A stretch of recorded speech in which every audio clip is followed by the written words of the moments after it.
Stand by for Bwana.org radio. In 3, 2, 1. Cue the announcer.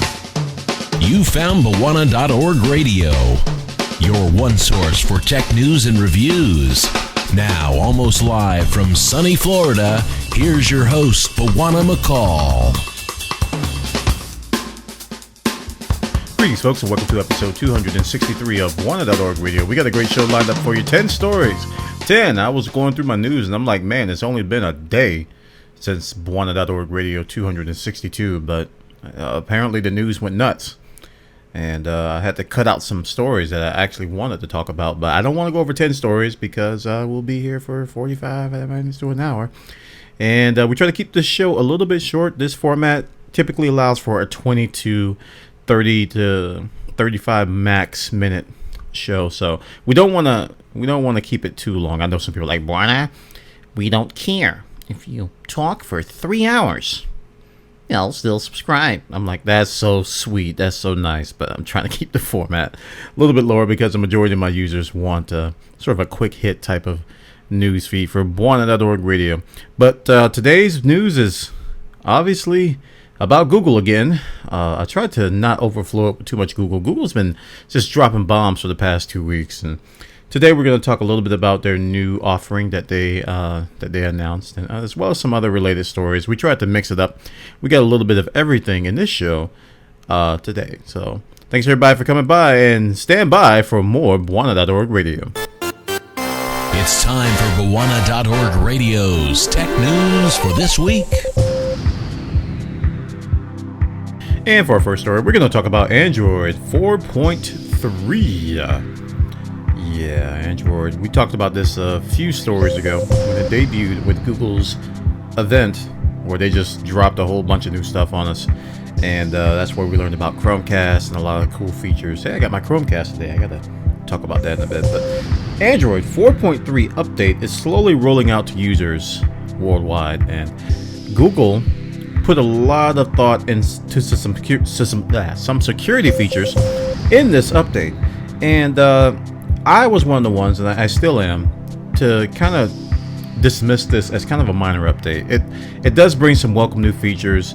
Some people are reporting better performance with it, but overall it is a minor update, and it's something that the OS needs, but I don't think it warrants a lot of fanfare that it's been getting, which is kind of ironic because, you know, a lot of the Android people say the same thing about Apple fans. And as someone who is impartial, mostly impartial, I'm seeing a lot of hypocritical statements because each side is accusing others of doing things that they do themselves.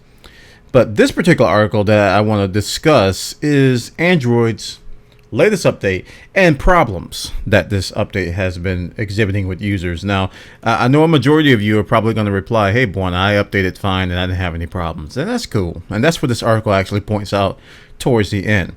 But there are some there's some very, very troubling issues for a minor update.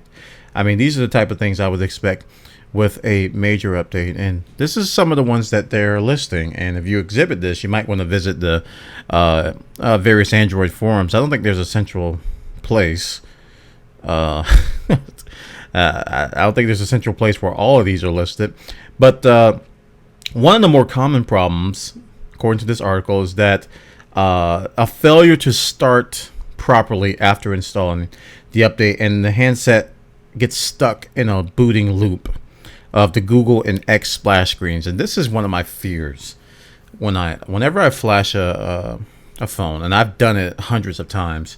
There's always that moment, there's always that period where your phone has just been updated and is rebooting, and you're sitting there staring at the boot up screen going, okay, please work, please work, please work, please work. You're looking at the power cord, make sure it's plugged in, make sure it has enough power. You're like, all right, boot up, boot up, boot up, boot up. And, you know, if you're one of these people, you probably never got the boot up screen that just keeps looping. And that makes your heart drop. So I really feel bad for the people who exhibited this problem. Other problems have been that the phone has been running too slow or unusable, and the multi-touch functionality no longer works. That's not Good. Some people have experienced problems getting into Android because their option to enter the password isn't possible. That right there is pretty bad. Now, if you password protect your device, you can't get in because it's password protected, but it doesn't give you an option to put in a password. That can be very, very daunting. Reception problems, missing apps, disappearing user content are some of the other problems. But the biggest issue that this article points out is that the handsets have been overheating as a result of this update. Some users have found solutions such as a factory reset. I wouldn't really call that a reliable, encouraging solution, because the factory reset will basically go back to the OS that the phone shipped with, or whatever's in the however the ROM is set up. I'm not sure how exactly your phone's set up, but it's not good. And I imagine, just using common sense, that this is not the majority of users. This is probably a small subset. But like I said, these are the types of things you read about on major updates. Minor updates, like small patches like this one, that didn't add a whole lot of new features. It's kind of disheartening to hear about all these issues that people are having. So if you are upgrading to Android 4.3 or planning to in the near future, you might want to take a look at this article to be sure to be prepared in case you encounter one of these issues. Now, like I said, most of you probably will not have these issues with the phone, but if you do, it will be very, very prudent to be prepared for the worst. Check it out, guys, over on slashgear.com to get the details. Nexus 4 Android 4.3 update exhibiting problems for some of the users. And for our next story, while we're talking about mobile phones, let's talk about the iPhone a little bit and iOS devices. That includes the iPad. In case you don't know, there is a conference going on right now called I believe it's called the Black Hat Conference or Black Hat Convention, and it's over in Las Vegas. This is where some of the world's best security experts, quote unquote security experts, as we call them, master hackers / crackers. This is where they get together and have a convention. And if I were a traveler, I would not book a flight to Las Vegas during this convention, because these guys are master hackers. So if you see a Wi-Fi signal, don't get on it, because they'll probably own your machine and use you as an example in a seminar somewhere. But 7,000 hackers and security experts gathered to hear about the latest hacking techniques. Now, this particular article talks about an iPhone, iOS, iPad / whatever you want to call it, exploit, which is a physical hack. These are some of my favorite to read about, because it is very little you can do in terms of software guarding and password protection. It's all about physically guarding your hardware and making sure you're using the right equipment. This one actually can own and hack your phone simply by using a charger. That's right, just a charger connected to your iPhone will, check this out. I'm gonna read through what exactly it does. It will make to be look like a typical Apple charger. And what it does is that it connects to your phone and replaces an app. And the example that they use, it replaced the official Facebook app with another one. And you can imagine, from that point on, they got you. So everything you put into Facebook, whatever app they choose to replace, they can gather that information and use it however they please. Now, this is... it's kind of scary to think about, but I actually think this kind of stuff is cool, because, like I said, this is a physical hack. It's not really a software hack, and it's categorized as something as a physical weakness. And I used to read security articles all the time, and this was one category of security breaches are actual physical weaknesses where you use a hardware intrusion device, if you will, to gain access to the machine. So yeah, you got to be mindful of your charger, because if you think about it, if you're in a public place like in an airport or a coffee shop and you're using your charger, it wouldn't be terribly difficult for somebody to, really, you could think like some Mission Impossible type stuff. Somebody get your attention, and then somebody come behind you and change the charger, and then you'd be like, okay, I'm going to surf Facebook and update my status. Oh, this is the best piece of cake I have ever had with Starbucks coffee. Post picture, Instagram link, like, hashtag, I am so cool. And you've been owned because of that. So check this story out. This is over on IBI Times. ibtimes.co.uk. Be careful, guys. This site has some auto-playing Flash applets. I hate sites like this. It made me install Flash Block because they were automatically playing video ads, and they just kept replaying over and over. So be careful when you go to this site. It is not I don't know, user friendly, but the story's good, so check it out. It's over on ibtimes.co.uk. And our next story is sort of a follow-up to the previous about that iPhone hack with the charger. This is a response from Apple. Apple actually publicly thanked the researchers in a statement to Reuters, and this is regarding the charger hack that I previously discussed. And what Apple has stated in this article is that a fix for this problem has been included in the iOS 7 beta release. So what they're saying is that what they're going to do is that if you charge or you connect a charger that's been tampered with, it will pop up a notification that you're actually connected to a computer and not a charger. According to this article, this is what Android's solution to this problem is that it will notify you that, hey, you're connected to a machine. And if I'm not mistaken, most people will probably look at that and ignore it. But security conscious people will be like, wait a minute, I'm not connected to a machine. What's going on here? So I actually hope that they'll come up with something better. And I'm going to assume that they're going to patch earlier releases of iOS. They don't, then yeah, this could be a problem in the wild for people who don't update to the latest OS as soon as it comes out, and for those phones who can't update to the latest OS, because as you know, every iPhone can't run the latest OS. It's the same for Android. You can't really put the latest version of the OS on every model. Some models have to be deprecated. So it's a little bit reassuring that Apple has shown some due diligence, and especially coming out so fast with a response, because some companies remain quiet and then they release a software update and then they fix it and then they say, okay, we've got to fix for this. But Apple actually said that, hey, we're going to address this in the newest beta release, and hopefully they'll address it in previous versions as well. This one's over on slashgear.com. Check it out, guys. I got the details over there. iOS 7 features notification to guard against charging station hack vulnerability. And for our next story, we're going to talk about Imgur. Imgur. IMGUR. This is a very popular image sharing site. Reminds me of the Image Shack and the Photo Buckets of old. You guys remember those websites? And people even use Flickr for this kind of stuff, where you would share images of just random stuff. And you post funny images, memes, and you modify stuff, Photoshop stuff, and you post it to a sharing site, which basically was free, had ads on it to support it, and was an easy mechanism for sharing images. So Imgur is like the site of choice for a lot of people. It is primarily used by a lot of Redditors to share images. And it's got some nifty features, is API access, and a lot of cool stuff. And what people use Imgur for a lot is just to browse the most popular images.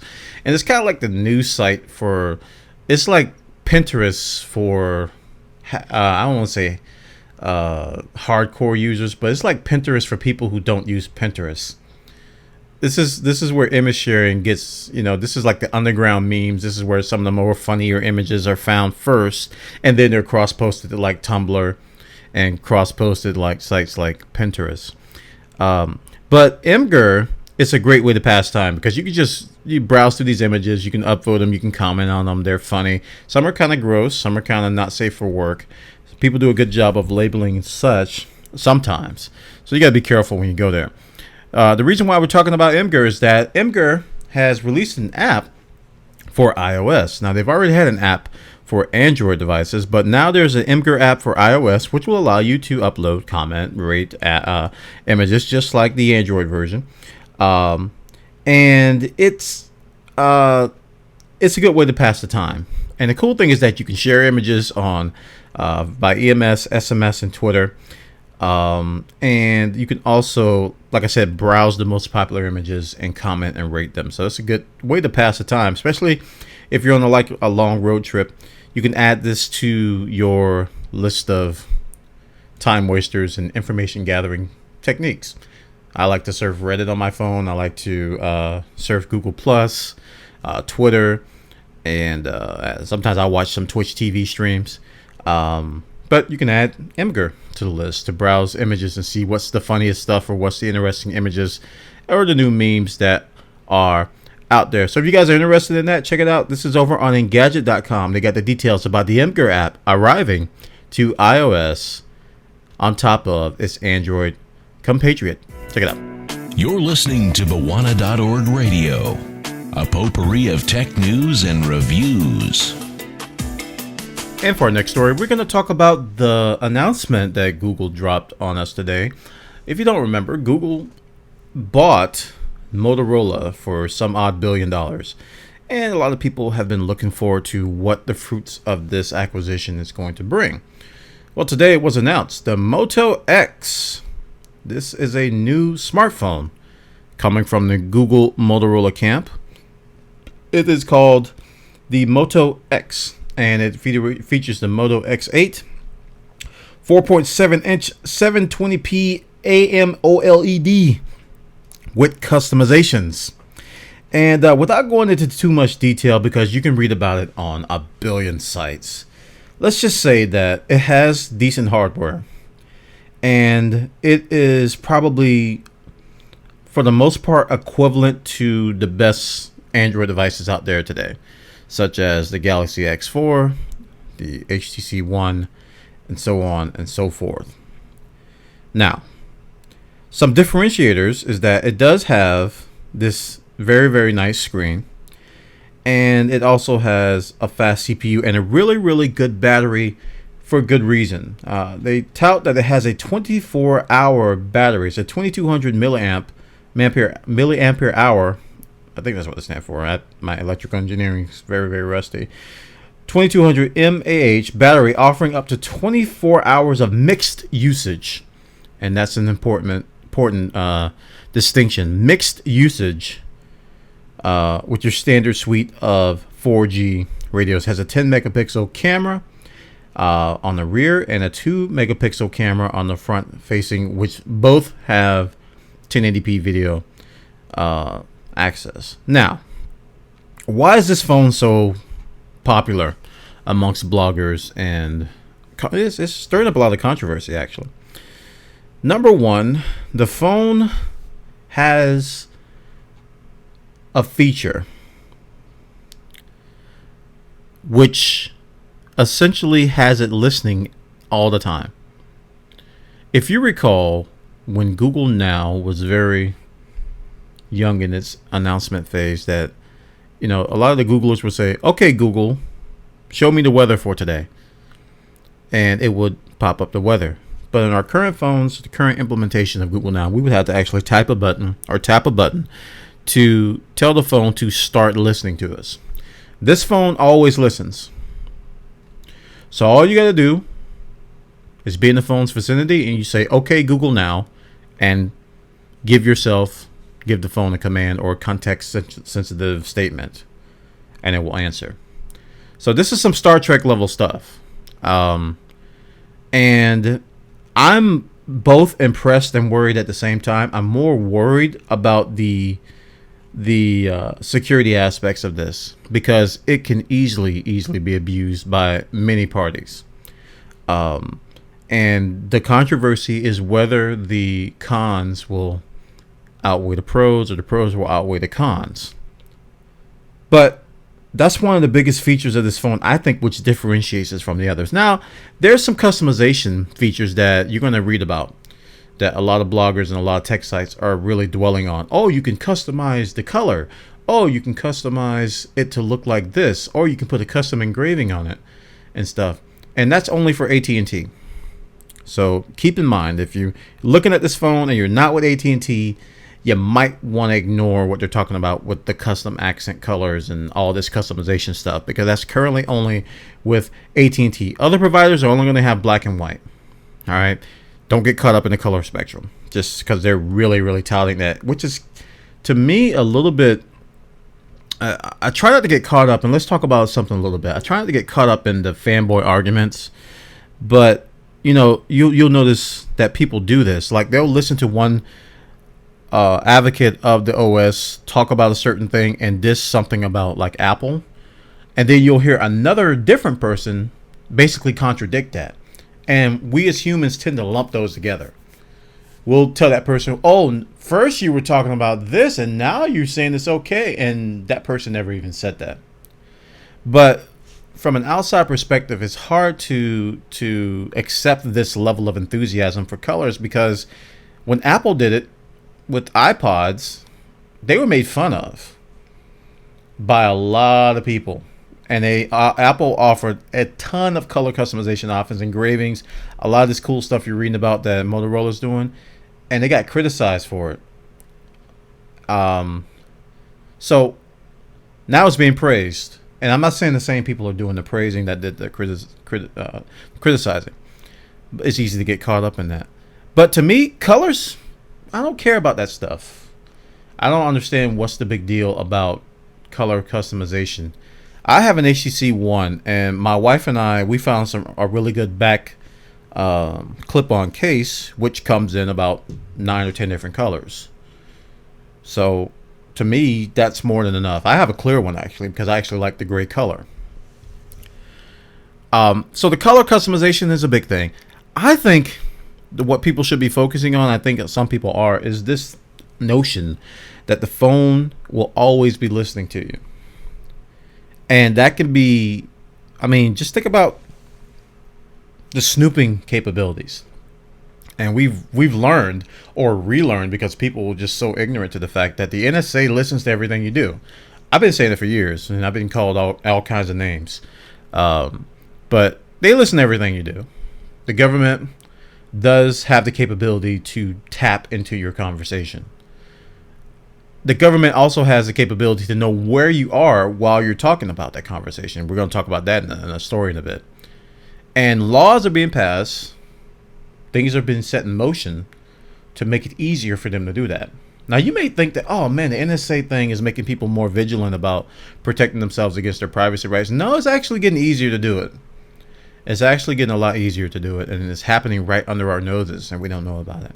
So while the Moto X definitely has a good hardware set, it is going to be Google sanctioned, Google Motorola sanctioned, and it is a decent phone with a killer feature with this voice thing.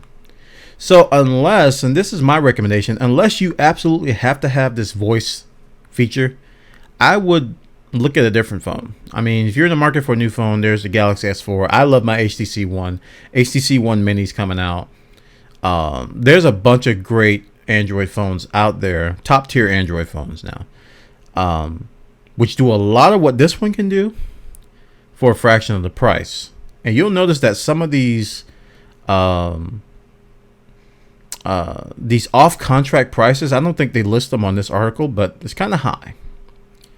And another thing to note is that if you are not in the United States, this phone is going to have limited availability outside the United States. I believe Canada has been confirmed that they're going to be getting it on Rogers. But from what I understand and what I've been reading, and I'm still going to be researching this more, it's going to be only be available primarily in the U.S. So that's another thing to consider. Moto X, guys, a lot of controversy surrounding this. And I was reading Google Plus, and I think Robert Scoble says that Google has officially crossed the creepy line. He says, he's basically saying that if you thought Google was on the verge of crossing the creepy line, they have already crossed the creepy line. And he's fine with it. That's his opinion. He says he's fine with crossing the creepy line because of all the benefits it provides. I'm more of a pessimist. I go, well, I don't want to cross the creepy line because it's creepy, and I don't want to be creeped out, and I don't want to make it easier than it already is for you to snoop on my conversations. The phone is going to be always listening. The phone is always listening. Always.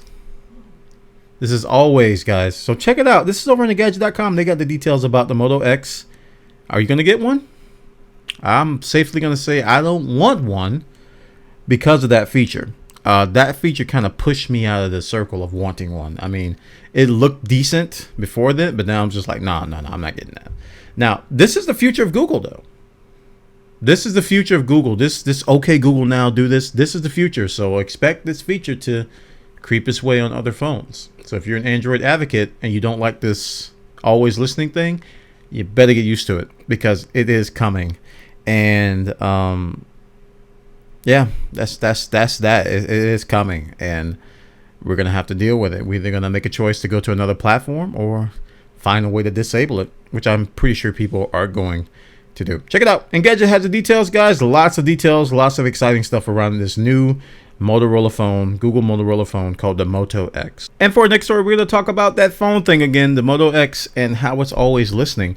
This article over on Gotta Be Mobile talks about the courts have passed a law in Texas, essentially giving the green light for law enforcement to access your location information without a search warrant.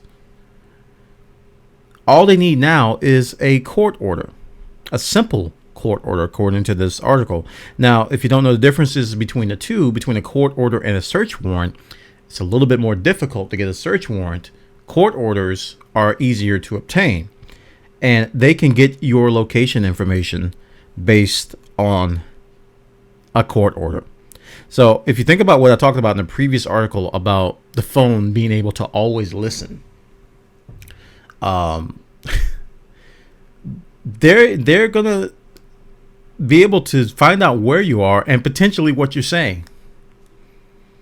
I mean, if you watch the futuristic movies like Minority Report and like the George Orwellian inspired movies, like the 1984 inspired movies, we're rapidly approaching that.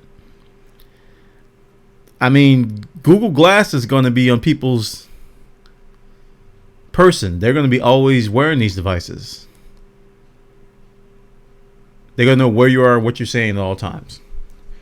And like I said, the laws are moving towards making it easier to snoop on that information. So if you're not paranoid and this is fine by you, then that is okay, I guess. But I'm kind of paranoid, this kind of stuff. Like I said, I don't want to make it easier for them because they're already overstepping the lines everywhere. I don't want to make it easier for them. And this law, this passing of this law that will allow law enforcement to get your location just based on the court order is a little bit unsettling. Now, in this article, they talk about how to disable location, your GPS essentially on your phone. So if you go into your phone settings, there's some location awareness settings, and they talk about how to do it on Android, on iOS, and other areas, and how to disable it. I am kind of okay with that, but I don't know if that's going to be enough. Like I said, new phones are going to come out. They're going to be able to listen in on you. Now, this is a good thing because we were talking about a similar thing on the Xbox One and how people were a little bit appalled that the Xbox One will be always listening because it has a similar feature where it's going to be voice controlled. It's going to be always polling, listening for you to say something. And there's a snooping capability with that on the gaming console. So not only will your phone be a snooping device, your gaming console will be a snooping device. And more, we're using our phones and our gaming consoles more than anything else. Some people are in front of these devices more than they are on TVs, more than they are in cars traveling, and longer than what they are at work. People sleep with their phones, man. They go everywhere. You don't go anywhere without your phone. And if you're not, using your phone. You're on your gaming console, playing video games or doing other things. So if you're out conducting business and doing your day-to-day needs, you got your phone. If you're recreating, you're on your console. So there you go. So be careful, guys. Watch this stuff because it's going to get worse. And you're going to have to be careful what devices you purchase, and you're going to have to know your legal, basically your legal rights. Because if the police come knocking on your door and say, knock, knock, knock, you were at Starbucks at the time of a murder, we need to question you. You go, what? What did you mean? I don't know well, we got a court order to obtain your location information. We saw that you were at Starbucks doing a murder. The murder was right across the street, and we want to question you to see what was going on in the store at the time. But I was just drinking a coffee. I said, come with us, sir. You're not in trouble. We just want to question you. And that kind of stuff is going to happen, and it's going to be pretty easy to happen. So check it out, guys. Details are on gottabemobile.com, man. This is the 1984 edition of Buona.org Radio. Check it out. And for our next story, we're going to talk about email. Buona, don't you know? Email is dead. Nobody uses email anymore. We all use Twitter and Facebook and Google Plus, and we use social networks to communicate with our friends and family. We don't need email. What are you talking about? Email is for old people. Well, according to this make use of infographic, which is very, very, very, very good in my opinion. It says email is dead, and they go through this infographic, and it's pretty cool. It says rumor has it email is dead. The phrase email is dead is one of those cliche sayings that just won't seem to die off. And they talk about the Google search results, 1.5 million results. With the following phrases: email is dead, 1.5 million. Blogging is dead is 280,000. Social media is dead is 180,000. And they said the reports of email's death seem to be greatly exaggerated. Here's some good quotes here. 94% of Americans 12 years or older who are active online say they use email regularly. 58% of adult Americans check their email first thing in the morning. Guilty as charged. 64% of companies indicate their organization's investments in email marketing are expected to increase in 2013. And they also talk about how emails are actually the preferred method of communication. 77% of consumers report that they prefer to receive permission-based marketing communication through email. Email is not dead. It is evolving. And they're talking about how marketing companies and people are going to be investing into using email in different ways to address users. Now, I got to say, I use email quite a bit. Both work email and my personal email. I do check Twitter and I do check Facebook sometimes. And I also check Google Plus. But email, I think, is checked more than anything. This is where that's like my central hub. And if you want to, most times this is like where you can really hack someone. If you get access to their email, you can do just about anything with their life online. It's the central place where things happen. If someone's email gets compromised, that's how their Twitter accounts gets compromised. That's how their passwords are changed all over the place. Email. So while people don't want to admit it, email is widely used for a lot of different reasons. May not necessarily be used the same way as it was in the past, because in the past it was our way of communicating with people. We would send messages, we would say, hi, how you doing, how's things going.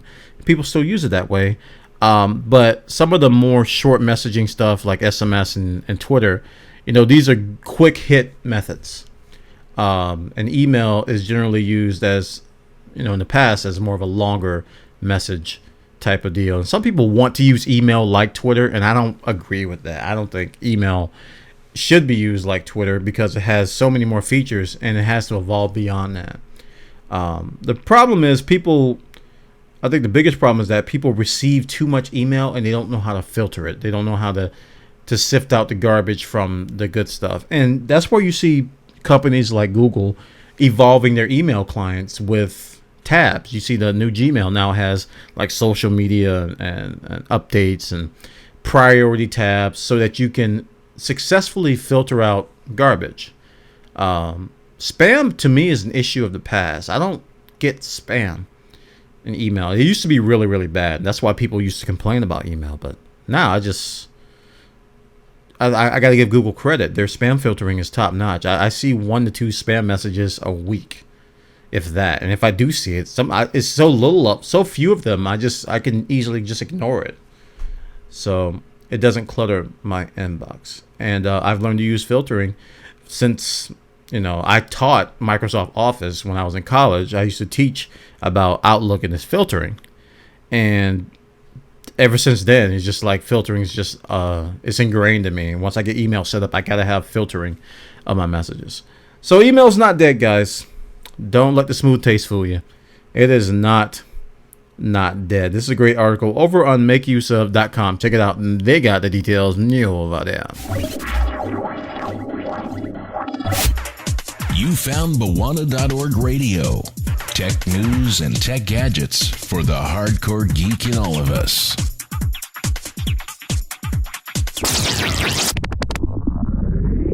And for our next story, we're going to have to withhold our laughter muscles. We're going to have to suppress our giggling. Because Comcast just really, really insulted our intelligence with this latest thing they're doing. Comcast, which is a cable provider primarily in the U.S. I don't know if they're overseas. I doubt they are.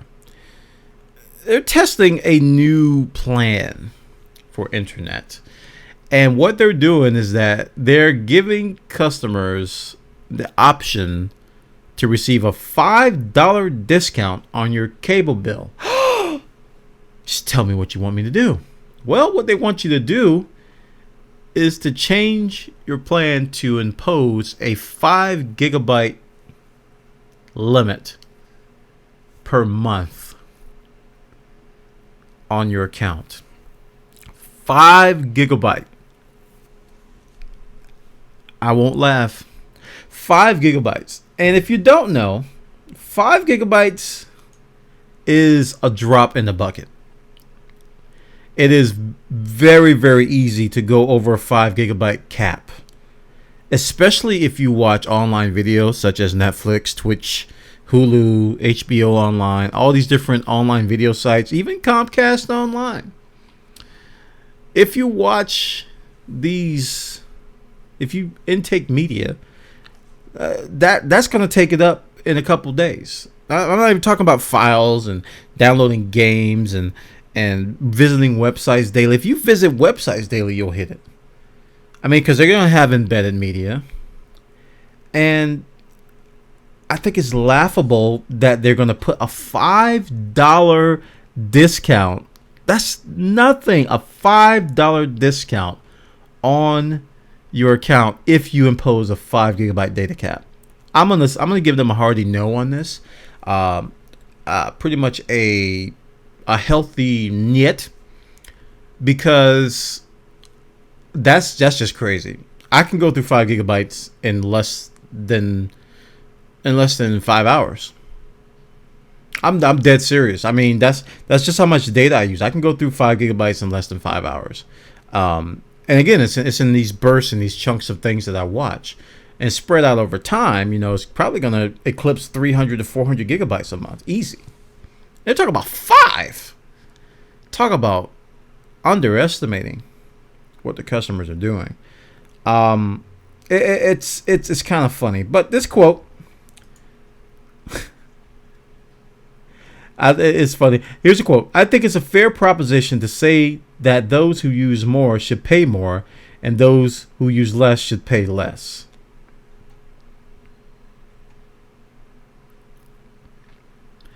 So yeah, and this is where I feel like my hands are tied with this, because we in the U.S., I don't know how it is where you guys live, but we generally have very limited options when it comes to ISPs.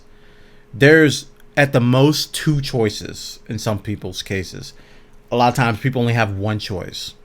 They either can go with a DSL provider or some sort of a satellite internet provider that gives you paltry speeds at a really steep price, or they can go with the better option with faster speeds at a generally medium to high price, but it's the best in the area.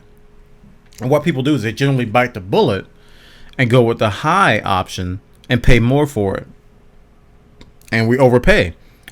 And the thing is that given that lack of choice and lack of options, we're going to be thrusted into these situations where they're going to say, hey, here's a $5 discount for a 5 gigabyte data cap. And anybody with common sense knows that they're testing the waters to see how many people take advantage of this so that they can justify implementing hard data caps. Because right now, Comcast doesn't have hard data caps. They're kind of loose. If they implemented hard data caps right now, there would be a huge uproar. I mean, to the point where people will flock and leave and just do without. But I think they're kind of just easing that in, trying to get people to accept the notion of a 5 gigabyte data cap. Now, if I had a 5 gigabyte data cap, I couldn't be doing this show right now. I couldn't do 1/1000th of what I do online.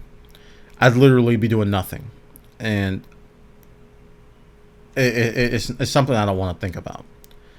So check it out, guys. Giggle has this funny article. Comcast is really trying us. Hey, you want to save $5? Here, have a 5 gigabyte data cap. No thanks, Comcast. No thanks. Okay, for our next story, speaking of internet, we're going to talk about Google and AT&T and this idea of Starbucks and their internet. Now, Starbucks is probably one of the more popular coffee chains in the U.S. I can only speak for the U.S. because that's where I live.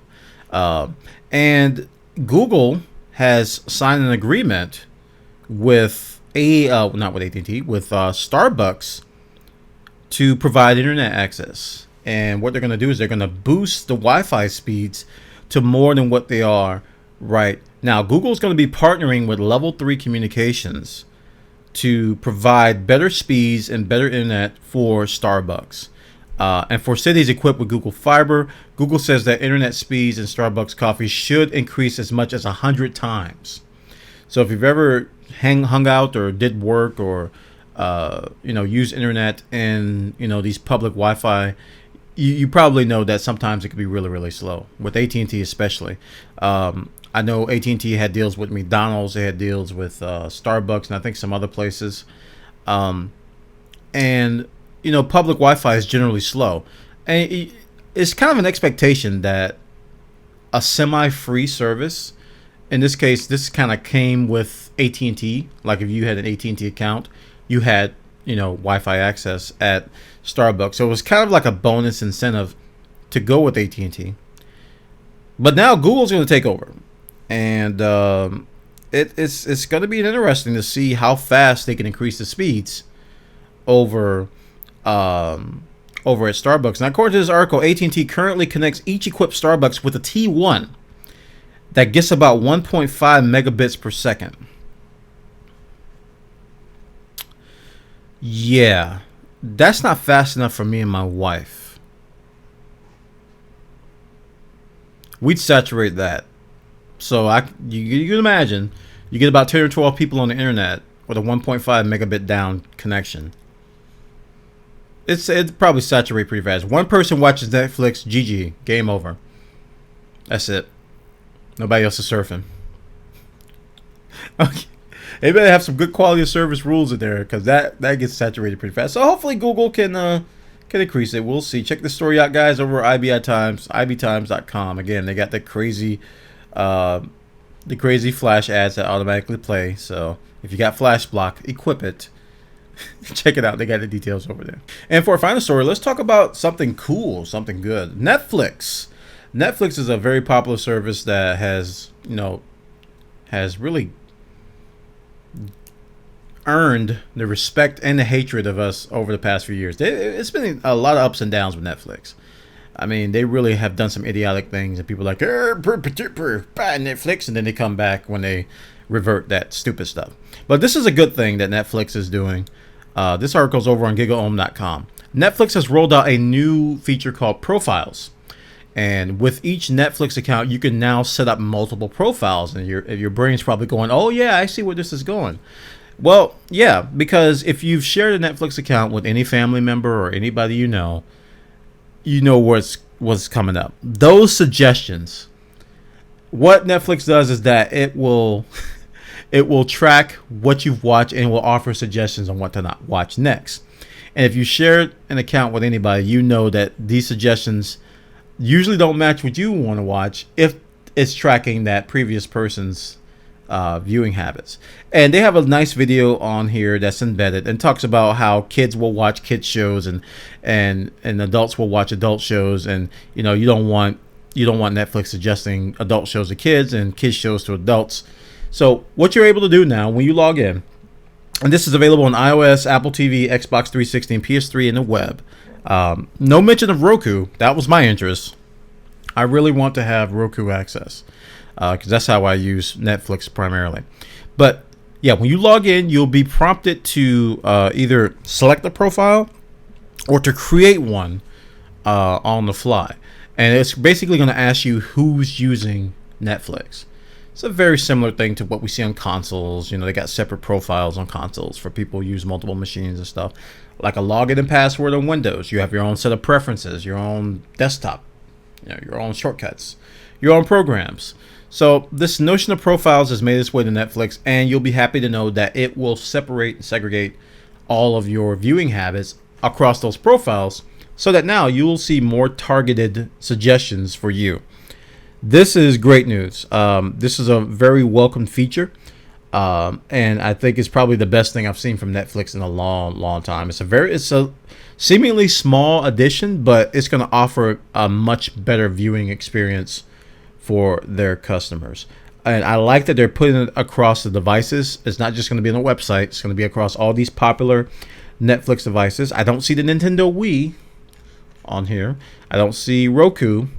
And I don't see Comcast. So hopefully those will be getting this feature soon. I know Comcast is very, very new, but we will be watching this one very closely. So check it out, guys. This is going to be rolling out today, and I think you should have it by now when you're listening to this podcast. If you have one of these mentioned Netflix devices, you should see profiles rolling out on your device. Check it out, guys. Great new feature from Netflix, Profiles, coming to you today. And that concludes the show for episode 263 of Buona.org Radio. I want to thank all of you for listening. Please follow this channel at youtube.com/ilbuffa, or you can check out my website at radio.buona.org. We also have a gaming podcast called Game Chat with Buona, which you can find over at www.buona.tv. Also follow my live stream at twitch.tv/Buona, where I'm recording this show live, sort of a live behind the scenes view. We also record Game Chat with Buona on Saturday afternoons at 3 p.m. Eastern.